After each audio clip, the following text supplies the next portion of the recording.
Hello everyone, मैं हूँ अंजलि अग्रवाल।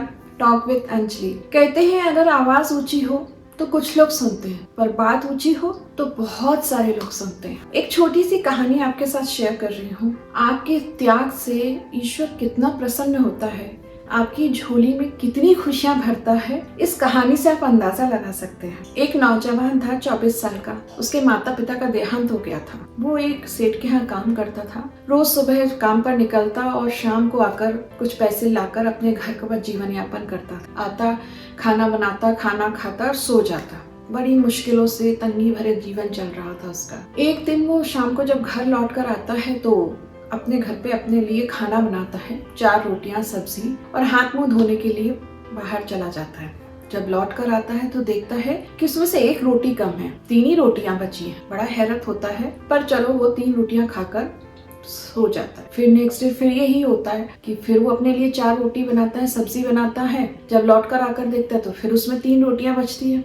बड़ा परेशान होता है कि ये क्या चक्कर है। तीसरे दिन वो उस पे बिल्कुल नजर लगाए बैठा हुआ था कि कौन उसकी रोटी लेकर चला जाता है। उसने देखा कि एक चूहा आया और वो चूहा उसकी रोटी लेकर जाने लगा। तो उसने उस चूहे को पकड़ा और उससे बोला कि भाई क्या कर रहे हो, मैं तो वैसे ही बहुत फटे हाल में हूँ, तुम ये रोटी लेकर भी चले जाओगे तो मेरा क्या होगा। तो चूहा उससे बोलता है कि तुम क्यों इतना परेशान हो रहे हो, ये तो मेरे हिस्से की रोटी है, तुम क्यों ले रहे हो। तो वो लड़का बोलता है, बोले कि मैं तो वैसे ही बहुत परेशान हूँ। तो चूहा उससे कहता है कि तुम्हारी सारी परेशानियों का जवाब, सारे बुरे हालात का जवाब ना एक ही व्यक्ति दे सकता है। तो उस लड़के ने कहा कौन है वो। बोले तुम गौतम बुद्ध के आश्रम में चले जाओ, वो तुम्हारी सारी परेशानियां दूर कर देंगे, सारे सवालों के जवाब दे देंगे।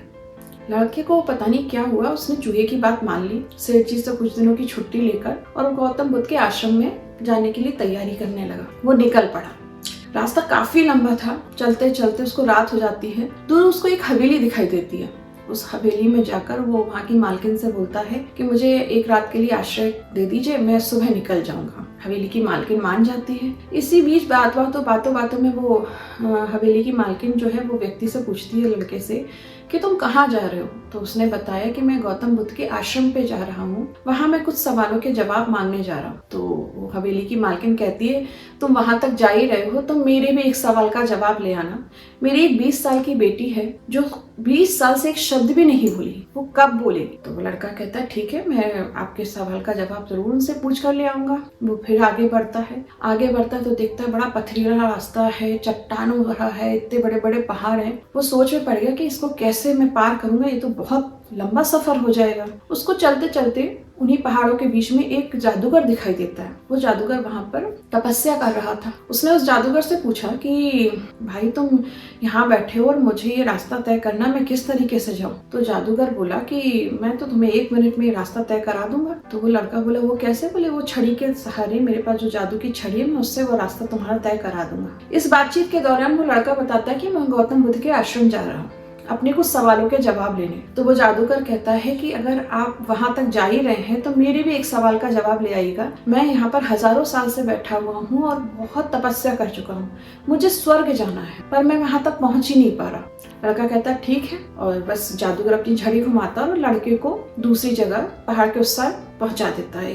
कुछ मिनटों में लड़का वहां पहुंचता है, बिल्कुल सपाट जमीन है। एक नदी दिखाई देती है, लंबी सी, बहुत बड़ी। तो लड़का फिर परेशान हो जाता है कि अब ये फिर से नदी पार करने की एक समस्या आ गई। वहां पर वो एक कछुए को देखता है। वो उस कछुए से कहता है कि भाई मुझे ये नदी पार करा दीजिए, मुझे गौतम बुद्ध के आश्रम पहुंचना है। कछुआ कहता है ठीक है, आप मेरी पीठ पे बैठ जाओ, मैं आपको ये नदी पार करा देता हूँ। जब वो उसकी पीठ पर बैठता है तो उसी टाइम बातों में वो बताता है कि मैं गौतम बुद्ध के आश्रम जा रहा हूँ अपने कुछ सवालों के जवाब लेने के लिए। तो वो कछुआ भी कहता है कि आप वहां तक जा ही रहे हैं तो मेरे भी एक सवाल का जवाब ले आइएगा। मैं 100 साल से इधर नदी के पास हूँ, ड्रैगन बनने की कोशिश कर रहा हूँ, पर अभी तक ड्रैगन नहीं बन पाया, तो मैं कैसे बन पाऊंगा और कब बन पाऊंगा। वो लड़का कहता है ठीक है, मैं गौतम बुद्ध से आपको पूछ के जवाब दे दूंगा, अगर उन्होंने जवाब दिया तो। वो बस नदी पार करके आश्रम पहुंचता है, देखता है कि गौतम बुद्ध के आश्रम में सत्संग चल रहा है, बहुत सारे लोग बैठे हैं। वो सत्संग पूरा होता है, फिर गौतम बुद्ध से वो मिलता है। गौतम बुद्ध की एक शर्त होती कि आप तुम सिर्फ 3 सवालों के वो जवाब देंगे। अब वो लड़का बड़ा परेशान कि मैं अपने सवालों का जवाब मांगू या 3 इन लोगों के सवालों का जवाब मांगू, कि वो जो हवेली की मालकिन थी उनकी बेटी बोली नहीं है, जादूगर इतने दिनों से तपस्या कर रहा है, वो स्वर्ग नहीं पहुंच पाया, कछुआ 100 साल से वहां पर रह रहा है, वो ड्रैगन बनना चाह रहा है। फिर उसके मन में ध्यान आया कि चलो मैं तो अपना वैसे भी मेहनत करके कमा रहा हूँ, खा रहा हूँ, और थोड़ी बहुत मेहनत करूंगा तो मेरा जीवन यापन तो चल ही चल रहा है। इन लोगों की समस्याएं मुझसे बड़ी हैं, मैं इनकी समस्याओं के बारे में गौतम मुझसे पूछ ले। उसने बोला कि बोली हवेली की मालकिन है, उनकी बेटी 20 साल से बोली नहीं है। तो गौतम बुद्ध ने बोला कि उसकी बेटी की जिस दिन शादी हो गई उसके अगले दिन से ही वो बोलना शुरू कर देगी। फिर उसने बोला कि जादूगर की ये समस्या है कि उसे स्वर्ग जाना है। तो गौतम बुद्ध ने कहा जिस दिन वो अपनी जादू की छड़ी छोड़ देगा उस दिन वो स्वर्ग में पहुंच जाएगा। कछुए की समस्या बोली उसको ड्रैगन बनना है। तो गौतम बुद्ध ने कहा जिस दिन वो अपना कवच उतारेगा उसी दिन वो ड्रैगन बन जाए। लड़के ने कहा ठीक है। वो इन तीनों सवालों के जवाब लेके वापसी चलता है। नदी मिलती है, वहाँ कछुआ मिलता है। कछुए से बोलता है कि गौतम बुद्ध ने कहा है जिस दिन तुम अपना ये कवच उतारोगे उसी दिन तुम ड्रैगन बन जाओगे। कछुआ बोला जाता है ये तो बहुत ही अच्छी बात है। कछुए ने अपना कवच उतारा। जैसे ही कवच उतारा बहुत सारे मोती गिरते हैं। तो वो कछुआ कहता मैं इन मोतियों का क्या करूँगा, ये मोती तुम रख। वो सारे मोती वो उस लड़के को दे देते हैं। वो लड़का मोती लेकर आगे बढ़ता है। फिर जब वो जादूगर के पास जाता है तो जादूगर से बोलता है कि गौतम बुद्ध ने बोला है कि जिस दिन तुम अपनी ये छड़ी छोड़ोगे उसी दिन तुम स्वर्ग पहुंच जाओगे। तो जादूगर बोला ये तो बहुत ही अच्छी बात है, तो तुम ये जादू की छड़ी तुम रख लो, इसमें बहुत ताकत है, तुम इस छड़ी को रख लो, मुझे तो स्वर्ग जाना है। वो अपनी जादू की छड़ी इसको लड़के को दे देता है। ये फिर आगे बढ़ता है। उसके बाद वो हवेली की मालकिन के पास जाता है। हवेली की मालकिन से कहता है कि मेरे को गौतम बुद्ध ने बोला है कि जिस दिन आप अपनी बिटिया की शादी करेंगी उसके अगले दिन से ये बोलना शुरू कर देगी। तो हवेली की मालकिन सोचती है कि ये तो बहुत ही अच्छी बात है और मुझे तुमसे अच्छा वर कौन मिलेगा जो मेरे सवाल का जवाब तक लेकर मेरे पास आ गया। तो वो लड़का लड़की को आपस में मिलवाते हैं, बातचीत तय हो जाती है, शादी हो जाती है। शादी के दूसरे दिन ही लड़की सबसे पहले अपने उस लड़के से बोलती है कि आप तो वही व्यक्ति हैं जो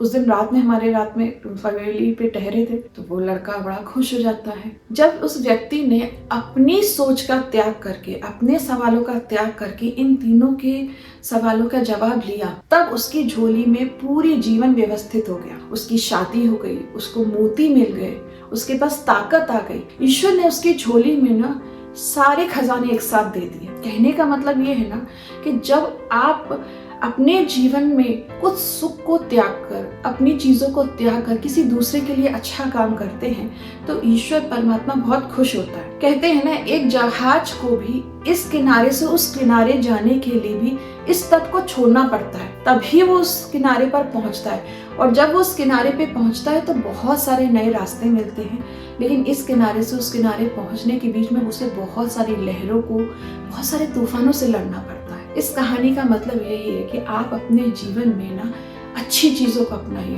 बुरी चीजों को, आलस को, बुरी आदतों को सबको त्याग दीजिए। आपके जीवन में ना अलग तरह की एक बहार आएगी। ईश्वर आप पर बहुत प्रसन्न होगा। आपके जीवन में इतनी खुशियां देगा ना ईश्वर कि आप उसे संभाल नहीं पाएंगे। अगर आपको मेरी ये कहानी पसंद आई तो प्लीज मेरे चैनल को लाइक कीजिए, सब्सक्राइब कीजिए और बेल आइकन का बटन दबाना मत भूलिएगा। Thank you so much.